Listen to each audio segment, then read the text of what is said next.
this beautiful exhibit. Thank you.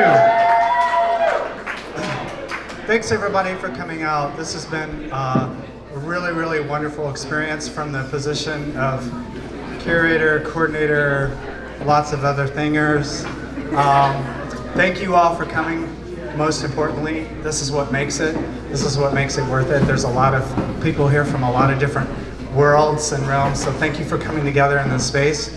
On that note, I just want to say it's been a wonderful experience seeing so many people from faculty, staff, students, grads, undergrads, people out in the community coming together to make this happen. Conceptually, physically moving stuff, bringing things together. It's been a lot of work in a short amount of time in true pop-up shop fashion. So I'll keep my portion short. I just want to say thank you. I'm really glad you're here, and I'm very happy with the exhibit. Thank you.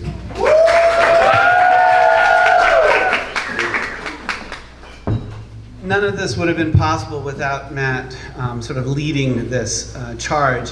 My name is Omar Ali. I'm one of the people in the community and on campus who helped to make this possible, but it really was a collaborative community sort of production. There are many, many people who participated, and many of the artists are here. Part of the genesis of this came out of the work that Professor Check and I have been doing to try to, in some ways, explore questions of how do we know stuff and how do we create sort of connections across different disciplines. And so we picked this theme of the tree to kind of center and look at it from different disciplinary perspectives. But in some ways for us, as much as sort of there's the intellectual sort of thinking about, you know, boundaries and blurring of the boundaries and crossing boundaries, it's about building community and then saying this is part of our efforts to try to build community and create something in the spirit of the people who actually developed the Underground Railroad. As many of you know, 100 years before the Underground Railroad, we had people who were of African descent, African Americans, Quakers coming together to do some extraordinary things, which is to shuttle people out of enslavement here in Guilford County into freedom, into the Midwest, into the North. So my background is as a historian. Professor Check is a scientist, and what we have been talking about is how is it that there's, in some ways, those, you know, those sort of Venn diagrams, right? What is the overlap? Well, it turns out there's actually a lot of overlap. In some ways, as human beings, we are naturally scientists, we're historians, we're whatever. At a certain point, we're told we're not those things, that, you know, you're only this or you're only that, and we separate. One of the owners was here of the building, Ricky, and she was telling me she was a first grade teacher, long retired. She said that, you know, in first grade you don't divide, you don't separate the different disciplines. Everything is integrated. And somehow in our society we've created these sort of false distinctions and false or separations. So Professor Check is somebody who challenges that, and I think she brings the gravitas of being a world-class scientist to this conversation and says, look, actually, scientists are pretty subjective. We make subjective choices in terms of the questions we ask, the kind of work that we do in gathering materials, in terms of analyzing the materials, and in the ways that we express it. And I think historians do the same thing. The kinds of questions that we ask are based on a lot of part, like who we are, who we come to the table. Over the last generation or two, you have more people of color, you have more women coming in and asking different kinds of questions. So the idea that there's objectivity, some sort of distancing, is somewhat mythical. And so I think that Professor Check does challenge these ideas, and I think that that's good because we have to bring the humanity back into this, because whatever we do, we bring ourselves into it, and that's what we've done here. We've brought ourselves. We don't really know what we are doing all the time. I think Matt sort of kept us on course. And if you're interested in learning more about the Underground Railroad, we have materials there that you can pick up at the table. I hope that all of you have had a chance to sign in. And do that. Our first signer-inner was actually the Chancellor. Chancellor Gillian came here a little bit earlier in the day and took a look at what we have. But I'm so thrilled and happy to see everybody here. I see many dear friends and colleagues and folks from the community. And I'm going to bring to the stage now my dear friend and colleague, Professor Najacek. Come on up.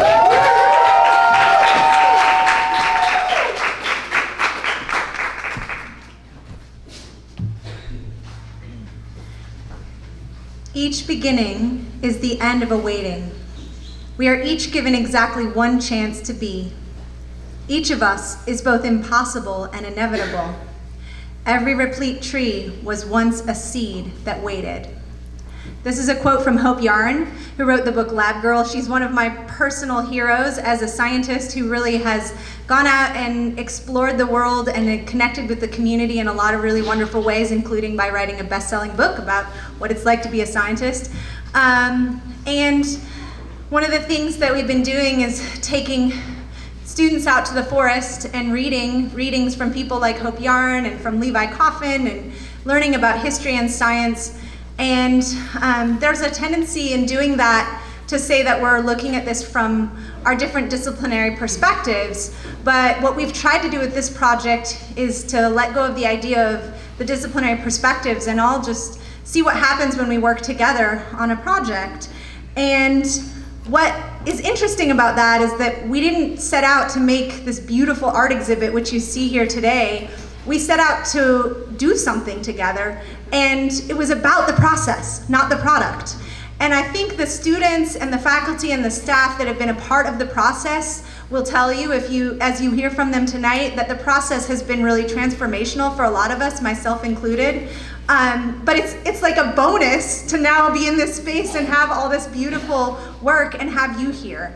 So it's really win-win to set out to do an interesting process and come up with an exciting product. We have this sort of uncomfortable relationship with our disciplines. I feel like I do, where on the one hand, we want to say that disciplinary boundaries are meaningless and that's not what's important, but on the other hand, we start to identify with our disciplines and become very attached to them.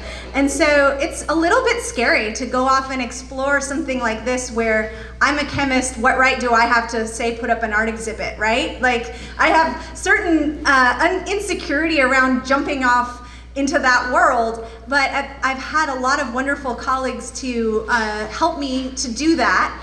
And really, it hasn't been me so much at all, except just in the cheerleading aspects of it. Maybe picking up a paintbrush every once in a while, cutting up some cheese. But you know, it's really exciting to see chemistry students writing beautiful music, or to see our students. You'll see students tonight that have written dances, you'll see poems, you'll hear poems, you'll hear about science that's going on in the forest, inspired by the ecology of the forest. And it's really exciting to, rather than thinking about working across disciplines, to think about just working together and letting go of the idea of disciplines. So I thought I would end my opening remarks here by a quote from Richard Feynman, who's an amazing physicist. He says, "If our small minds for some convenience divide the universe into parts, physics, biology, geology, astronomy, psychology, and so on, remember that nature does not know it. So let us put it all back together, not forgetting ultimately what it is for. Let it give us one more final pleasure. Drink it and forget it all." So, well, tonight we will drink in each other and forget it all. And I'm going to MC a little bit. I'm going to start out, though, by handing things over to my wonderful colleague, Kim Peterson, who's an organic chemistry professor. And let her say a few words about the project that her students have been doing in relation to this exhibit.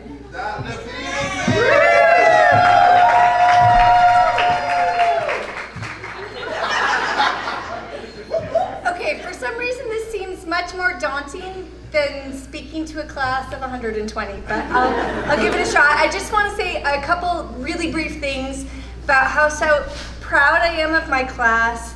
I gave my class of organic chemistry students a class which is, you know, a high stress, high intensity, huge sort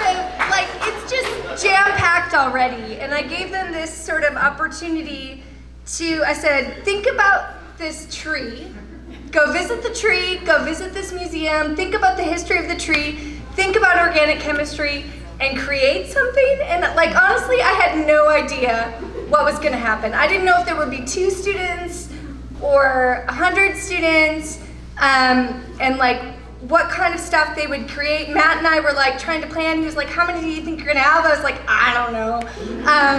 But more than 50 students decided to participate, and their work is sort of all inside here, and it was just so inspiring to see what they came up with. You know, I don't feel like I'm terribly artistic, and so I think as a student, or even as a faculty member, I found this kind of a really huge challenge, but what I hope is that it sort of opens our eyes to different ways about learning and thinking about our world, and that we are so interconnected. And anyways, I'm just proud of you all, and I can't wait to see the performances coming up. Oh, and also a big shout out to Matt. Matt. Okay, thank you.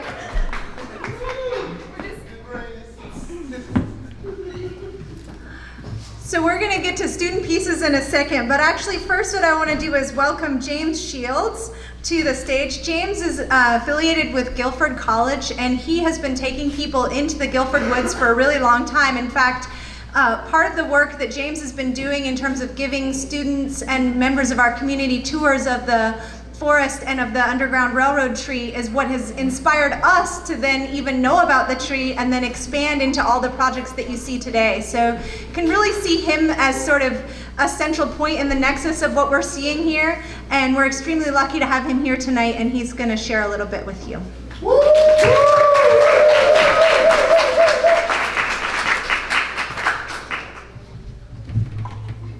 Good evening, everyone. Good evening. It's a pleasure to be here. This is incredible, I just have to say.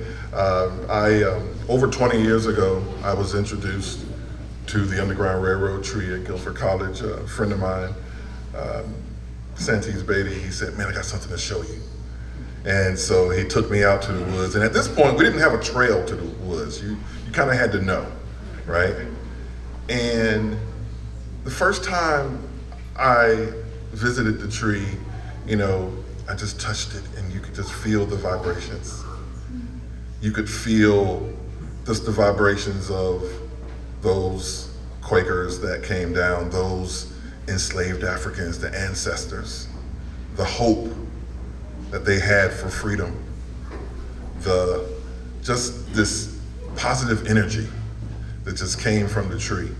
And so I appreciate this project and many other projects that have kind of sprung up around the tree in the last few years, because the tree loves attention. You know, the tree loves love. It's, you know, it's reciprocal. You may not know it, but the tree is giving love back. So when you give it to it, it gives it back. But I was drawn to the tree. I was drawn to Guilford College primarily because of the Underground Railroad history. In fact, my mentor and professor, Dr. Israel's back there. She's trying to hide on me, but she's back there. And a lot of what I know about the Underground Railroad, a lot about my approach to looking at this history, I got from her. This is an important history, and I won't take time to go into it. There's little snippets of it here and there, but I love the artistic view. I love the scientific view. You know, all these different views of this history that happened in our town. Some will say this was one of the first social justice movements, one of the first real civil rights movements that happened here. White people, black people, slave, enslaved, or free, coming together. And so this is a really an incredible thing for me. Like I said, we've been taking young people to this tree for a long time. Just a couple of weeks ago, we took a bunch of second graders, first and second graders, to the tree. And I love taking the little kids, because a lot of times we take grown-ups and older folks, and they go and they do the tour, and then they kind of look and say, oh yeah, it's a tree, whatever, right? First and second graders are great, because they have questions, right? I mean, we want questions, right? And they ask things like, well, what did they eat? Or the young kid that looked up at me and just a sad face, and he says, I don't understand how people that look like me could enslave people that look like you. He just didn't get it, right? And so you wonder, how do we get to where we are as adults, right? Like what happens to us? There was such an innocence there that he didn't understand. But this is really important history. And this interdisciplinary way of doing it, I think, is really important, and I think is crucial, because history belongs to all of us, not just the historians. It belongs to all of us. The Sankofa, that you have to look back before you can go forward, and that's true of all of us. One of the reasons why I think we can't get together is because we don't pay attention to history and how that brings us together. There's so many things that bring us together than keep us apart, and this tree is one of them. So when I go to the tree and when I take people on tours to the tree, I am compelled to serenade the tree. The tree it's been a friend of mine for a long time. I've sung to the tree. I have performed in plays, not so much about the tree, but about this history. We have a play called Pathway to Freedom.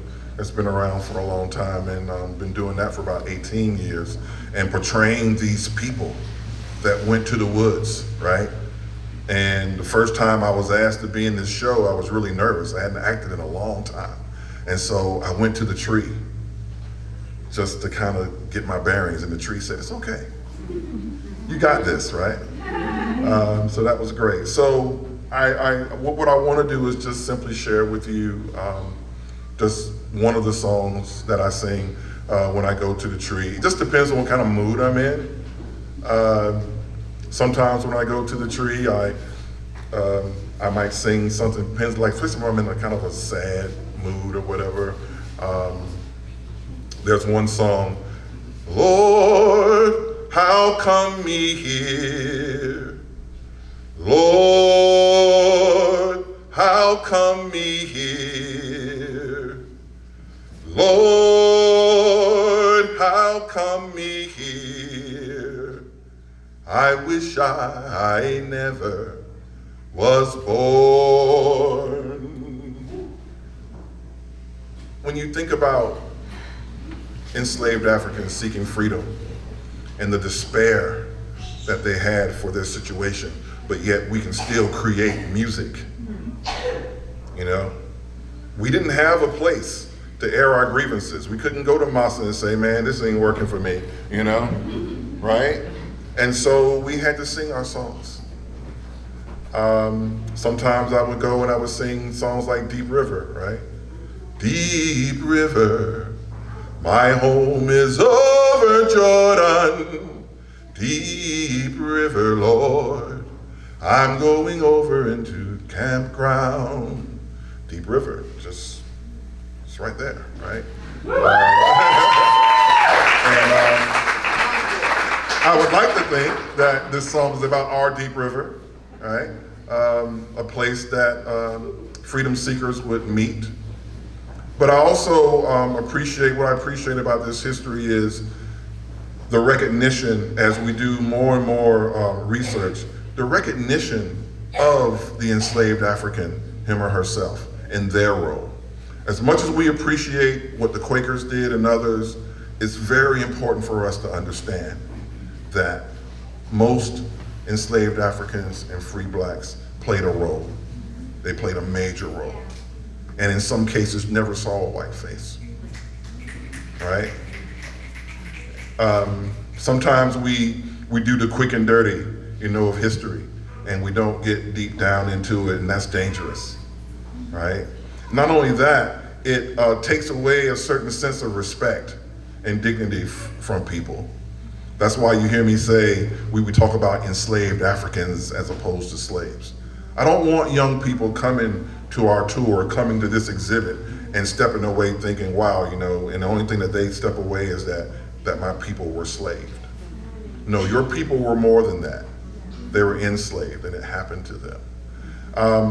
The tree brings up many emotions for me. So, and the last thing I will share with you, other than the kids who would come around the tree and they would go hand in hand to see how many kids it would take to go around the tree, right? It's beautiful. But several years ago, we had an older group from a church, and we took them out to the tree, and one lady, she walks down to the tree and she just touches the tree and she's just shaking. And I mean, just crying, tears flowing, the whole 9 yards. And I understood what she was feeling, because that's what I felt the first time I went to that tree. I don't understand it, and maybe the scientists can tell us what's going on, right? And like, what are those vibrations from the tree? What's going on with my body, right? When the hair on my arms is standing on end, right? When you get, when you hear certain things, you kind of get this, woo, right? Sometimes in church, right? Somebody hits the right note and you're like, woo, right? Well, that's what I get when I go to the tree, right? And so that's why I appreciate this. There's a lot of woo in here tonight. So, yeah. So I'm gonna leave you with one song that I do. At least it's been the latest one that I've done for the tree. And this was called "Walk With Me." I didn't get a chance to warm up, so I hope I'm okay.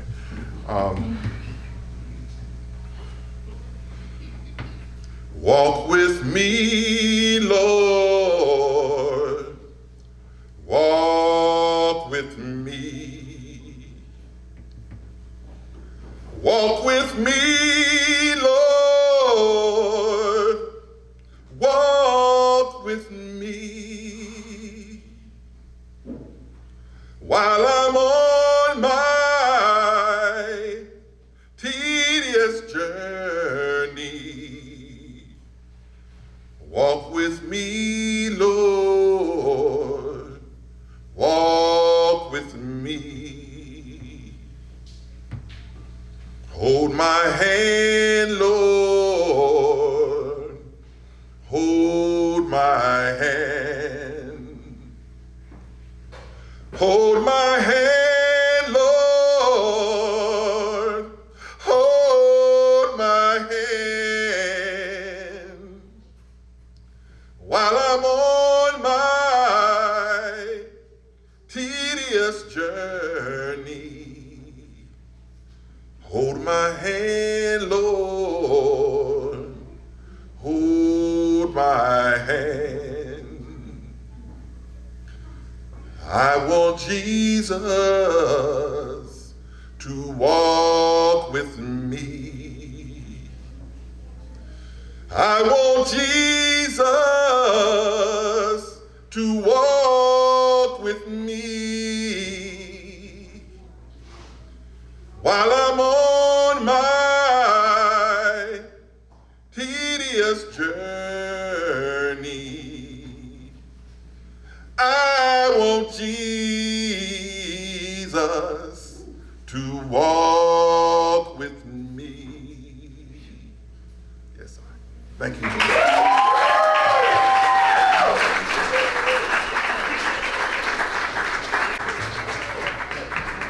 That was beautiful. Thank you so much. So we're going to move on now, and I just want to give you a sense of where we're at for what we're going to go hear for this evening. It's going to be a series of very short pieces from students, and then we'll finish up with a couple songs at the end.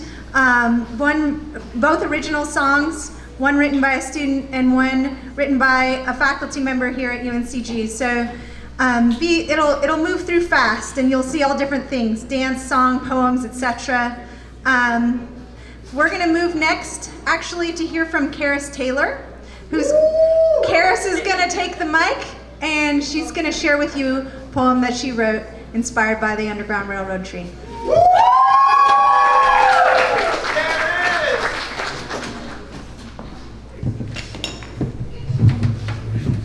Good evening, everyone. Good evening. As she stated earlier, my name is Kara Saylor, and thank you so much for coming out tonight. This is a really beautiful exhibit. Thank you to everyone that contributed.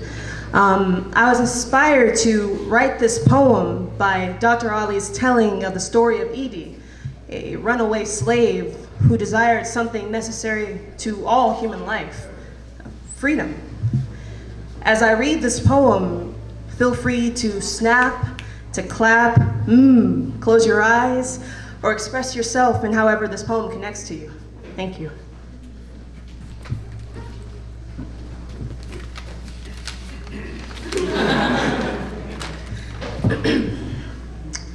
The trees sing to me.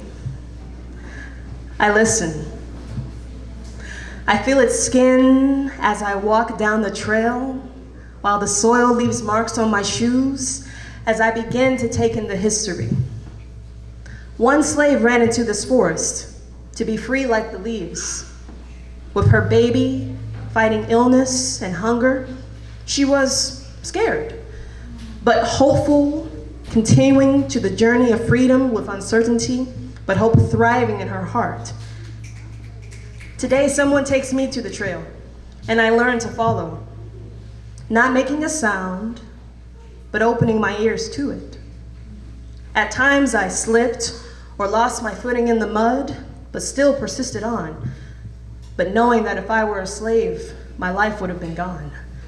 And she advances on, not knowing when her last step will be, not knowing if her own daughter will be free, not knowing if she will be free. Freedom. When I see it, I stop and admire its stature, the Underground Railroad tree.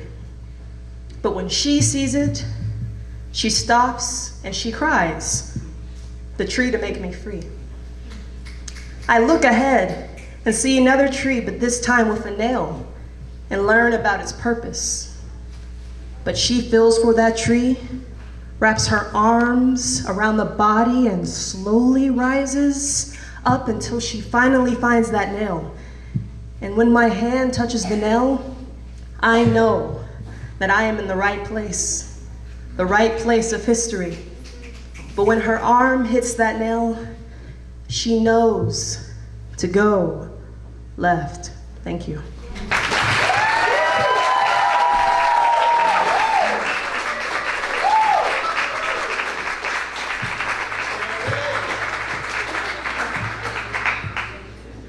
Is Kiara Bethune in the audience?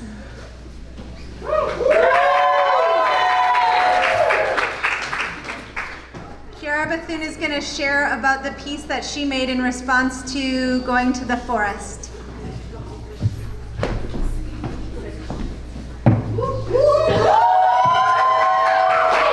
Hello. Thank you all for coming. My name again is Kiara Bethune, and I am a sophomore at UNC Greensboro, and my major is apparel product design. And I just want to share with y'all my relationship and the process of creating this dress. So as I went to the forest, I literally was in awe of what I was surrounded by.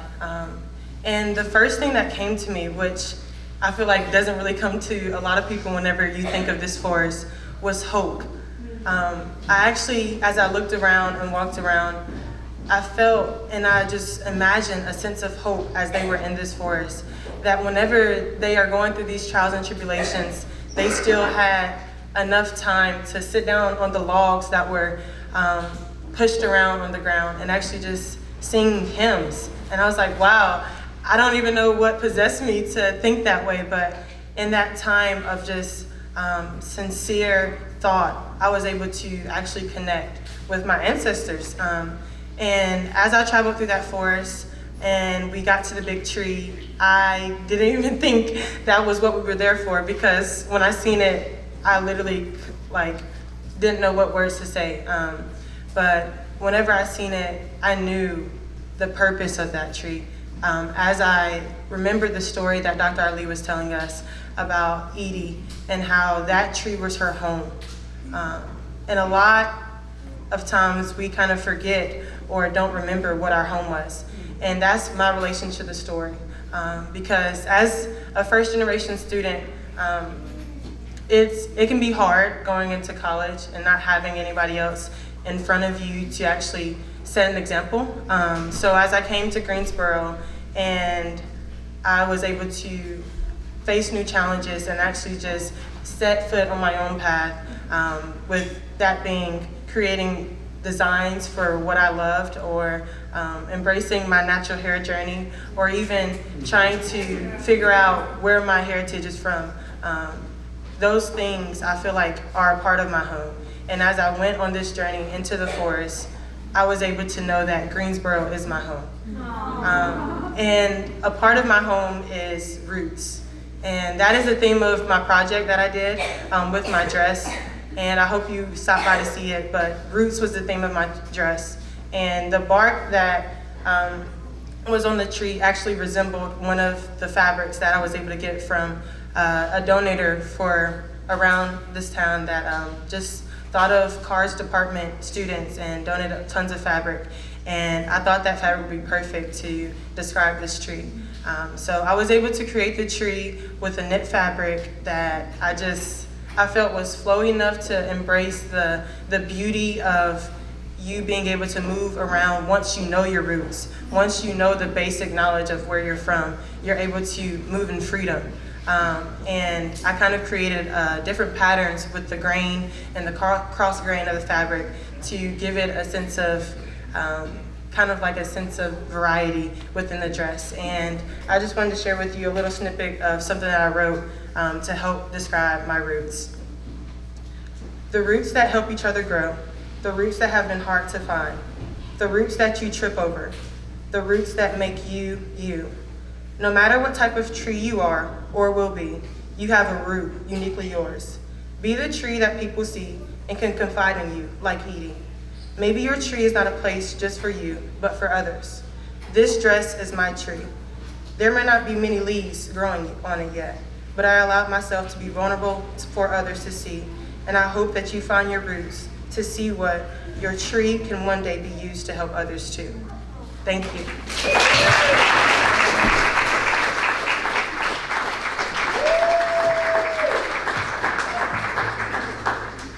Thank you so much. We are so fortunate to work at a university where we can be inspired by our students every day. And as Kim mentioned, we don't really always know what to expect when we give a project assignment. This dress that Kara made was one example of that. And the next thing we're gonna do actually is just have you guys move back just a teeny bit. Our next performance is gonna be Kara Yost. And Kara is gonna be, well, you'll see what she's gonna do. Just let us know when we're ready. Okay, you wanna say a few words? Sure. Awesome, okay, I'm turning things over to Kara.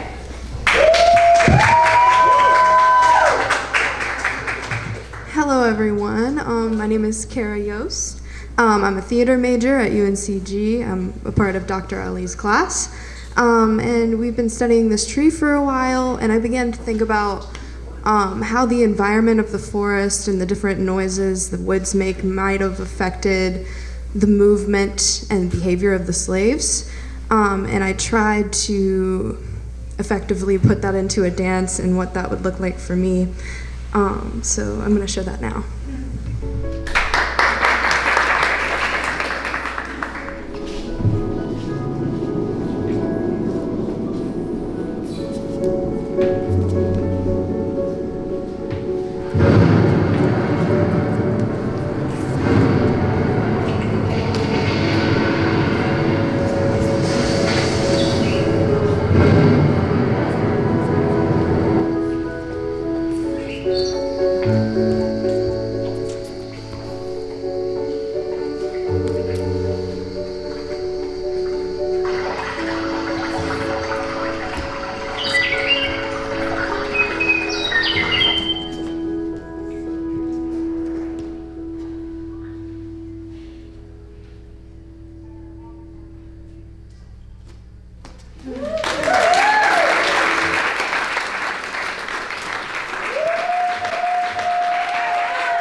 Thank you, Kara. was a really amazing moment when Kara shared that dance with our class because we had no idea what was coming. And at that moment, I knew that I really wanted to have her here tonight, so it's great to get to see that. Our next speaker is Derek Jones. Derek Jones is a PhD student in chemistry at UNC Greensboro, and he's going to come share a little bit of his experience being involved in this project.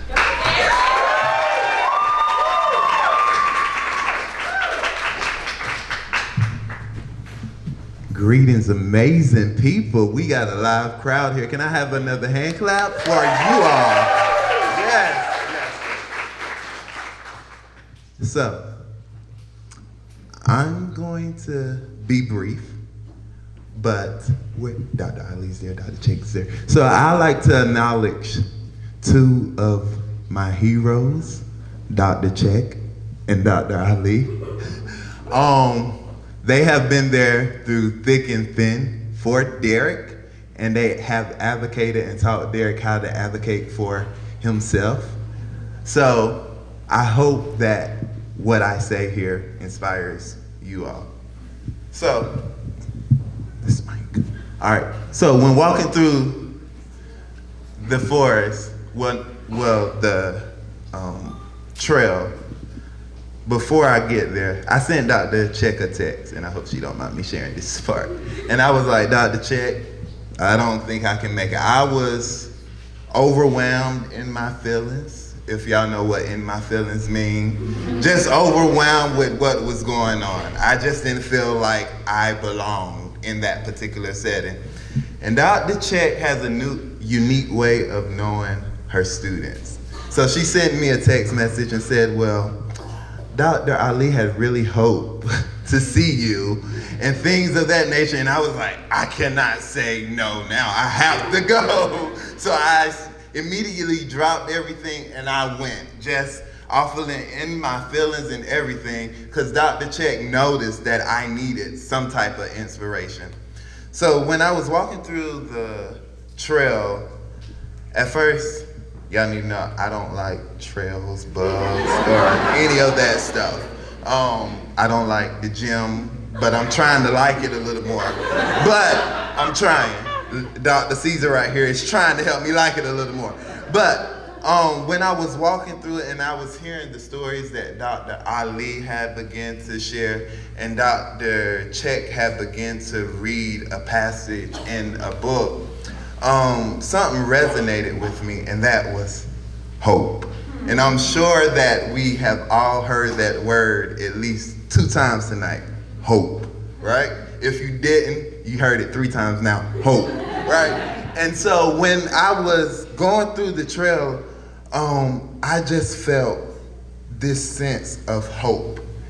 And I had to define it for me. As a scientist, we have to define things for ourselves because other people may interpret it a different way, right? So you have to give a definition. And I like to think of hope as having opportunity past evidence.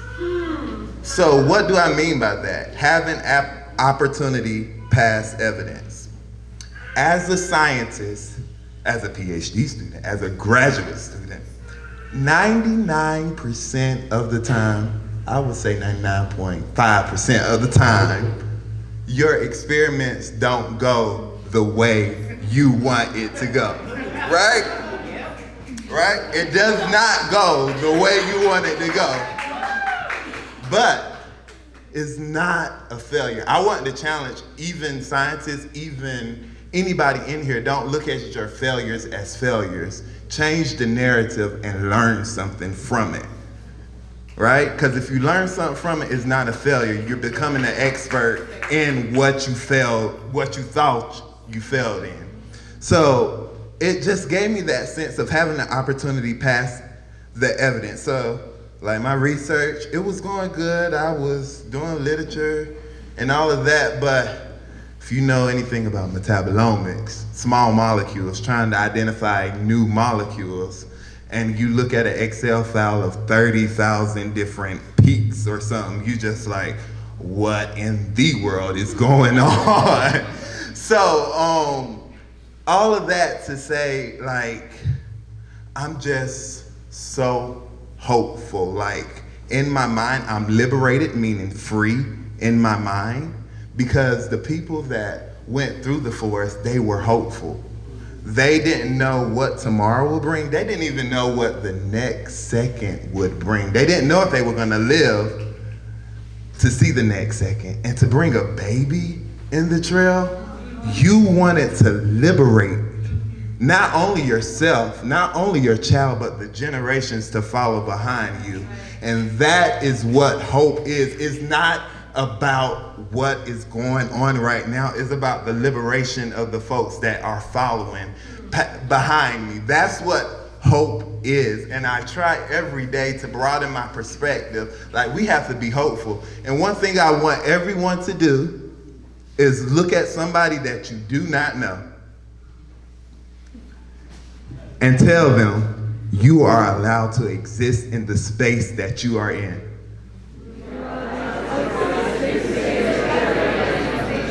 Yeah, and that's one big thing that I carry, and I promise I'm wrapping up. That's one big thing that I realized as a Black or African American gay scientist that I'm not ashamed of. I am allowed to exist in any space that I am in. In my mind, I am allowed to exist. Nobody can ever tell you, me, or anybody else that they do not exist. We can challenge each other to broaden our perspectives, but existence is your right. And that's what I got from here. Like, I'm allowed to exist as a scientist, and I will be the PhD scientist. So thank you so much.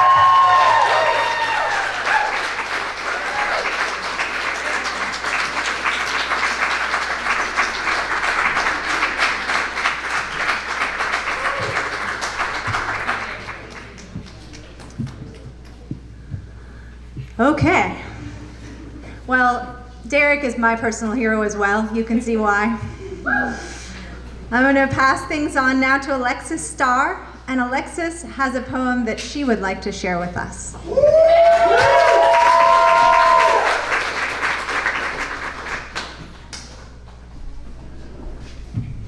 I'm short. Can y'all hear me? Okay. Good evening. I'm Alexis. I'm a junior in Dr. Peterson's class, organic chemistry. When she brought up the project, I was like, oh Lord, something else to do. But I actually went to the woods by myself. Well, attempted to. I walked in the woods for 30 minutes lost, and when I was walking back, I just had an epiphany. I was like, oh my Lord, people had to figure this out by themselves. And that was terrifying. Could you imagine not having your phone or your GPS? But I wrote a poem off the feeling of being lost in the woods trying to find something. So it's called A Glance at a Tree. To visit the tree, you must get lost in the wood. The further you go, the closer you are. To return is impossible, and escape you should. Run to nature and travel far. My God, what a large creation, the poplar tree. How long did it take him to envision? A glorious sign for the escapee, but a complexing working system of cell division. We must dive closer into the wood, past the leaves and past the branches. Many connections and reactions underneath the hood, the Underground Railroad closely matches. What makes this tree strong and hard is not one polymer, but plenty. The polymer, lignin, resides in the cell wall to stabilize and support the extraordinary. Lignin has alcohols, methoxys, and benzene rings. Today we isolate it to help with hazardous waste treatment. But why is it an important historical thing? Because slaves needed a strong symbol after being beaten. One person makes a difference, one compound makes the whole. The tulip poplar stands high among the rest of the trees. The Underground Railroad has an irreplaceable role, and together they made it a miracle for daring escapees.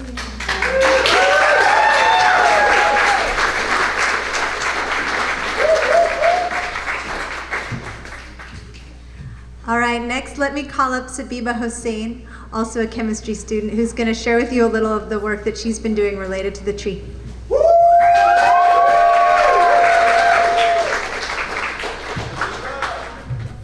Great. Hello, everyone. I'm Sabiba, and I'm an undergraduate at the Czech Research Lab.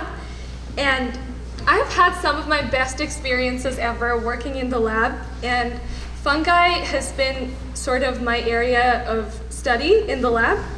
So fungi is a group of organisms that is separate from both animals and plants and have their own unique way of living.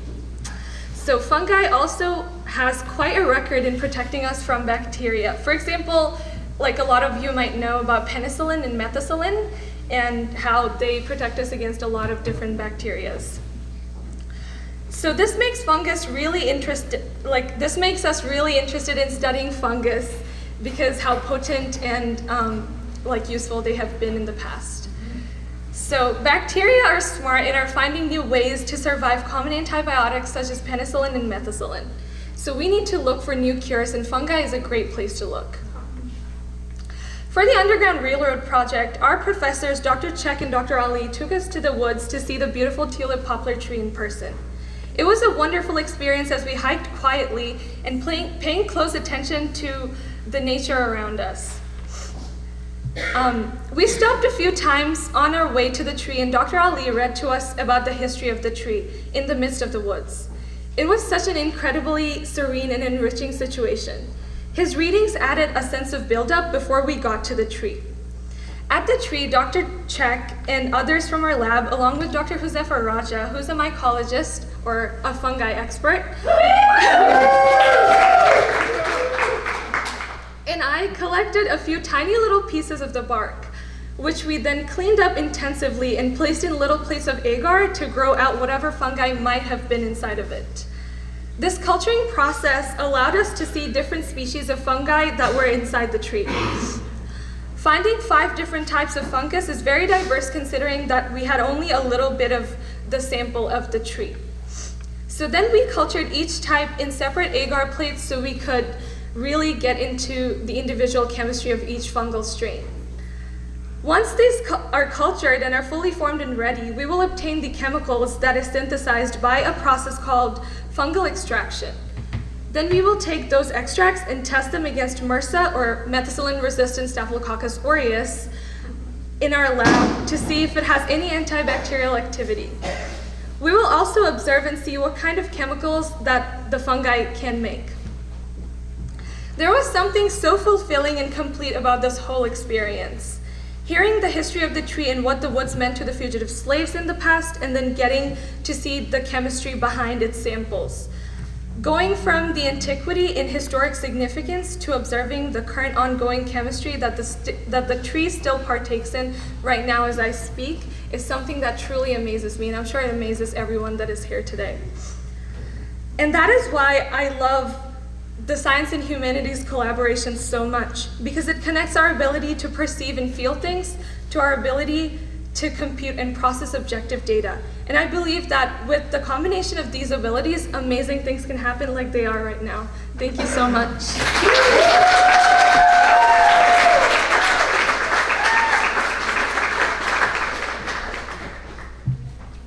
All right, we have one more, we have a spoken word piece, and then we'll have 2 songs, so we're nearing the end of our program.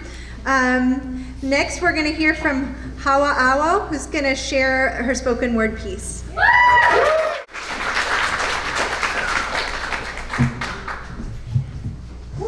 All right, I'm really excited to be here. I'm kind of short, so I don't know what I'm gonna do. It was really nice standing in the back and listening to what everybody had to say. And I wish I had prepared something. But like she introduced me, my name is Hawa Wo. I am a junior at UNCG. I am taking Dr. Peterson's class, so this is why I had to write the spoken words piece.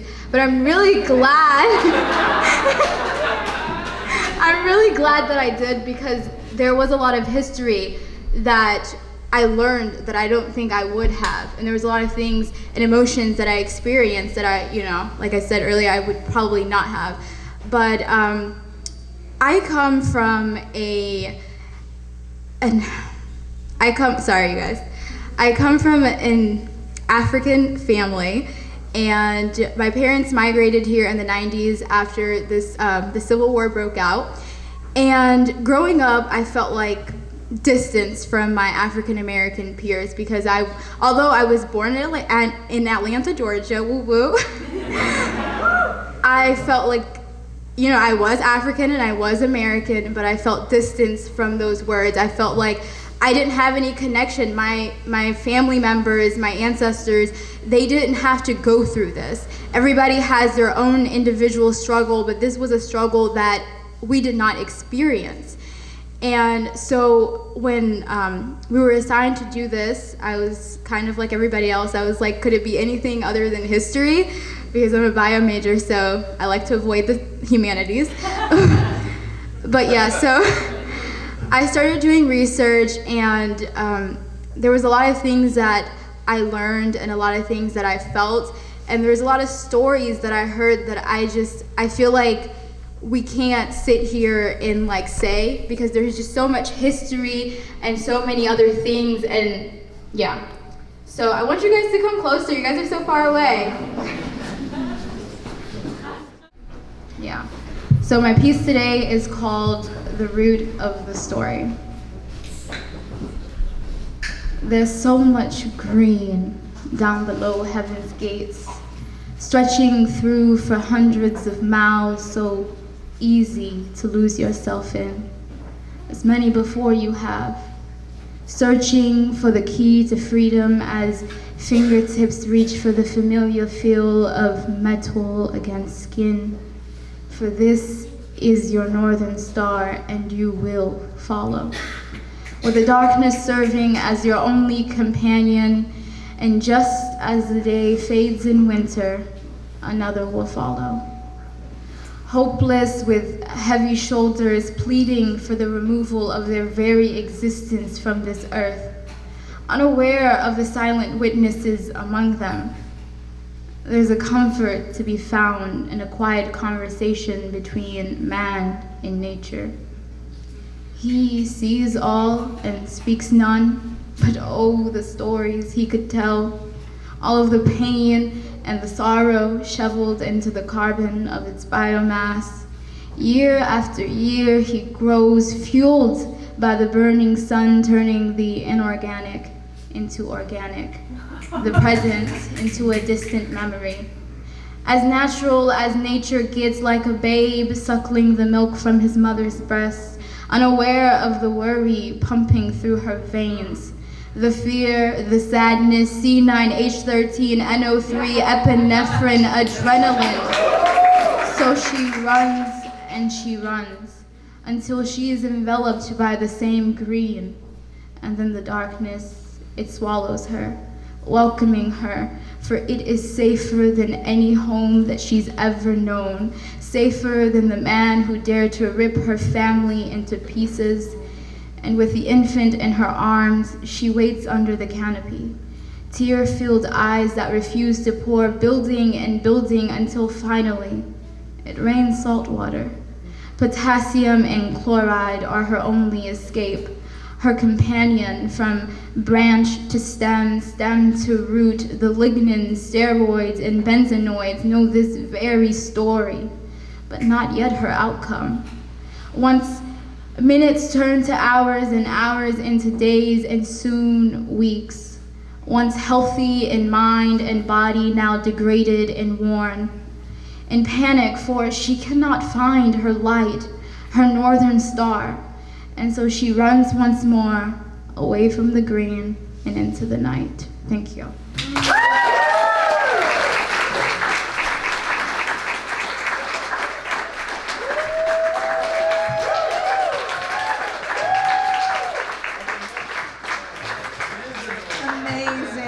Amazing. Let's hear for all of our amazing students so far. That's just been incredible. So up next, our last two performances are going to be musical performances. We're going to hear first from Jordan and Sarah Swandell. They wrote a song that they're going to perform inspired by the great tree.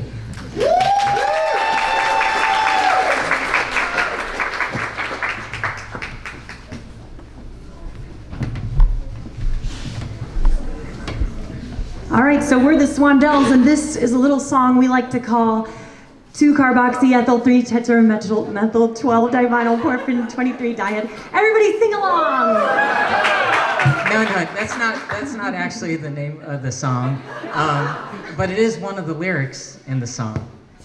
And I think that's what's really cool about this project, is that, you know, that might be the first time in all of human history that 2-carboxyethyl 3-tetramethyl 12-divinyl porphin 23 diet was a lyric in a song. So let's have a round of applause again for the professors, the staff, the students, the family members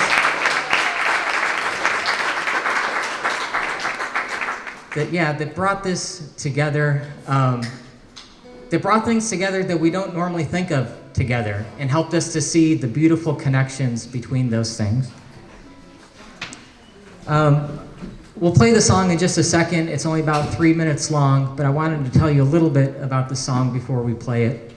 I focused the song around an image of somebody searching at night in the woods for the tulip poplar, and I'll tell you in a second why I chose that as the image to build the song around.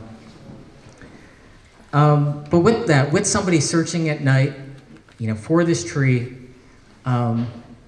you'll hear Sarah sing in a second. She's doing a counter melody of all the different chemical names of the things that I'll be singing about. And cutin is a substance in the leaves, and it gives the leaves their waxy appearance. And the light can then shine and reflect off.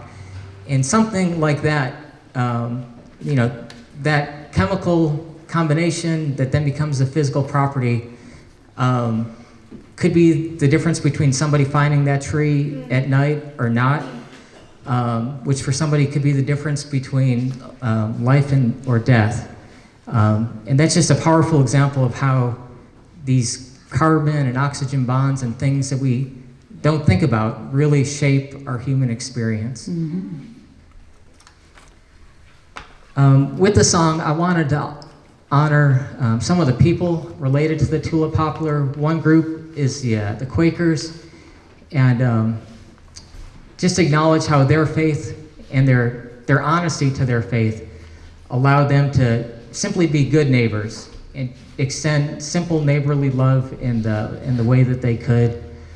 I also wanted it very much to honor the people who sought this tree, people like Edie, who we read about. And I wondered, you know, her life experience must have been so different than mine. I could only imagine what her life journey was. So I searched for some sort of point of connection that I might have with her. And I thought, well, these woods here in North Carolina are that point of connection. I may not look it, but once upon a time I was a Special Forces officer, a Green Beret, and the selection course for that is pretty demanding. It's held about an hour or two south of here in the woods of North Carolina. And one of the types of things they have you do is, you know, they give you a map and a compass in 72 hours, and they say, okay, you know, first you're gonna go to this point, so go find it. And you're, you know, all time of day through the night, you're searching through briars, through, you know, wading through creeks. And, you know, eventually, you know, if you're lucky, you find a point and there's an instructor there and kind of signs off and then sends you on your way, you find your next point. And it's pretty demanding. But when I was doing that journey, the only responsibility I had was a rucksack and a little M4 rifle. And really, I was doing it for kind of these accolades that we get. But Edie, you know, her responsibility was a baby. And she was doing it not for these type of accolades, but just for a simple, basic human right. And that was really a powerful realization for me. So with that, we'll play the song. It's called Waxing Moon, Waxy Leaves.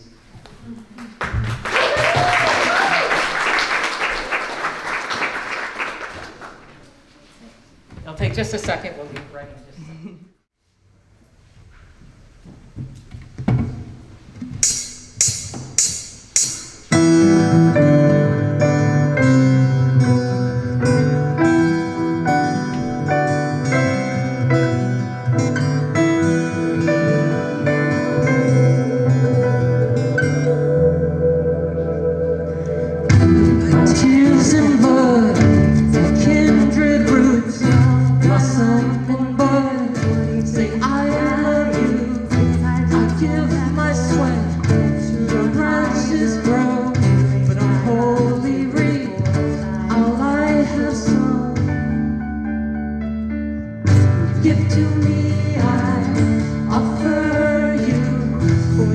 I seek, and you are true.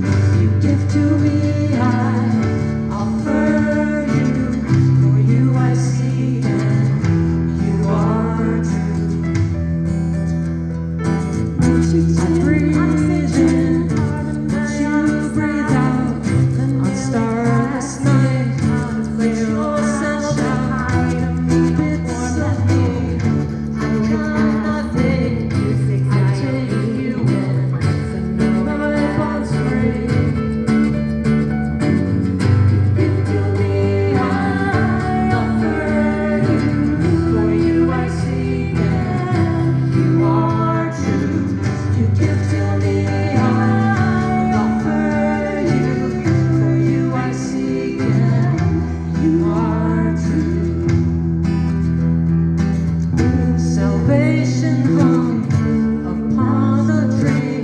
Salvation, Lord, your tree I see. A waxing moon, a waxing Lord, shine like a star, a thread of reed.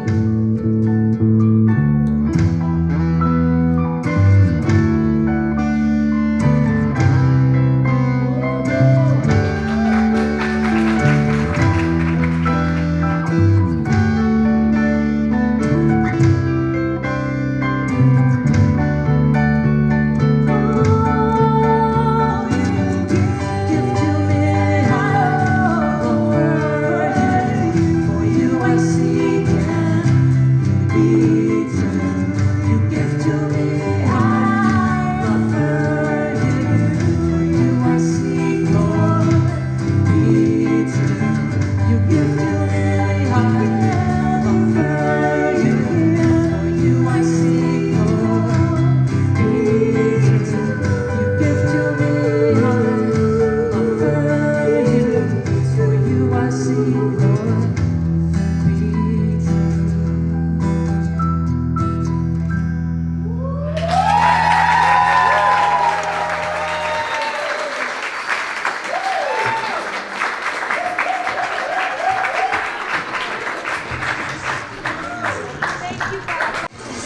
So, I will announce our last performers as we are attempting to get all the AV figured out here. Our last performance is going to be by Gavin Douglas, who's a professor of music at UNC Greensboro, and Steve Haynes, who's also a professor of music at UNC Greensboro. And we're going to be highlighting some connections between chemistry and music here because Gavin Douglas is my husband and Steve Haynes is Kim Peterson's husband. So without further ado, I'm going to turn it over to Gavin and Steve. Everybody inhale and exhale and inhale and exhale. The tree exhales, and what the tree exhales, we inhale. What we exhale, the tree inhales. And that connection is what life is. And that connection is also a cleansing, a spiritual cleansing, a cleansing of the mind. If you're inclined to sing along, all you need to do is inhale the hopes and fears of the lost and found. Exhale the love and tears above the underground.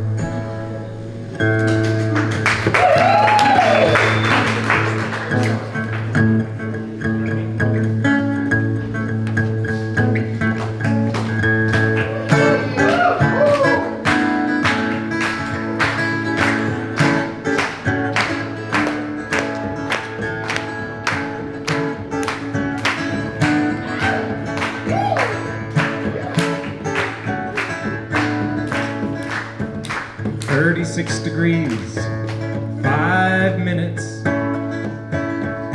land of Sorakiwi, termite tough aphid food, but not just any tulip tree.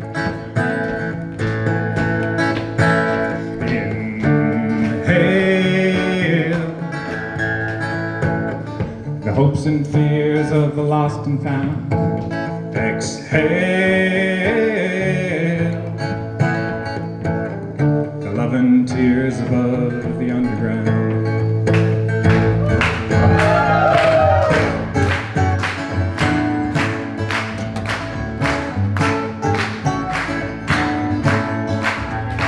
Am I fact or chimera? Amid these spectral lines, a depot for the era, hidden in the vines and the pines.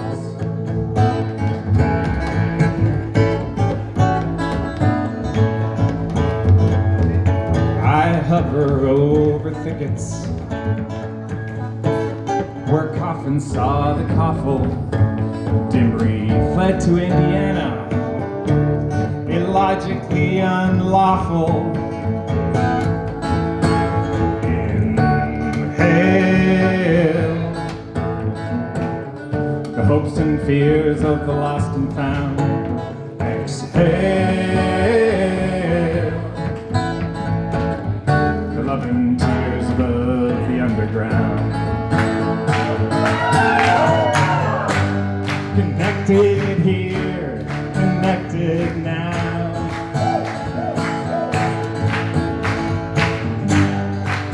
Made a shrine, but still a sign. I breathe their breath, now you breathe mine.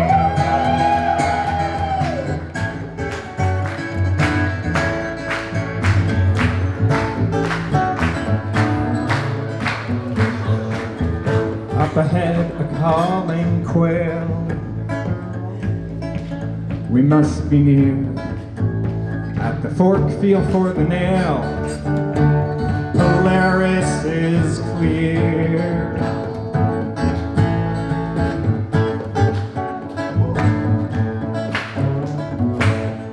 I implore thee, my will.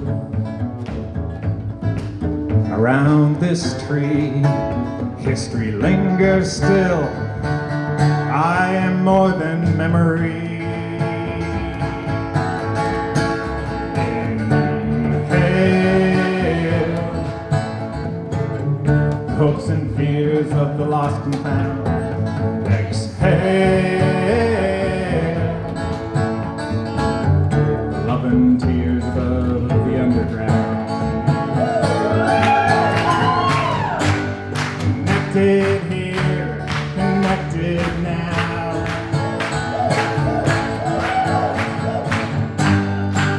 Made a shrine, but still a sign.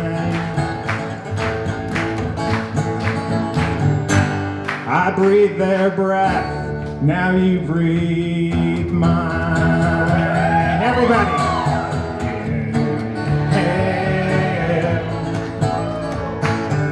Hopes and fears of the lost and found. Exhale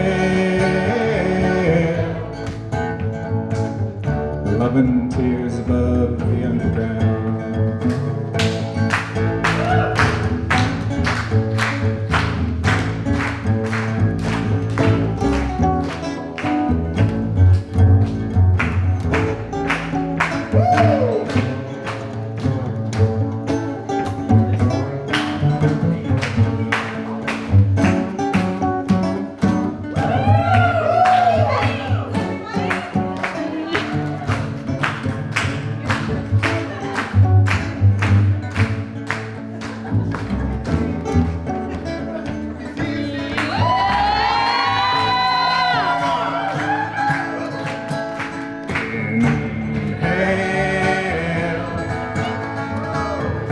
Hopes and fears of the lost and found.